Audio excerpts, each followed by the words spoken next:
பிள்ளைகளா உருளைக்கிழங்கு வறுக்க போகிறேன். 3 உருளைக்கிழங்கு கட் பண்ணிவிட்டேன். கொஞ்சம் உப்பு போட்டு முதல்ல வேக வச்சு வடிகட்டிடுவோம். அப்போ தான் அந்த வாய்வு சுத்தமாக இருக்காது. உருளைக்கிழங்கு வந்துருச்சு.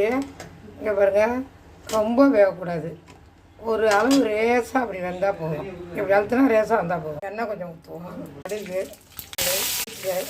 தூள், வெங்காயத்தூள், வெங்காயம் கலங்க போட்டு வறுக்கணும்.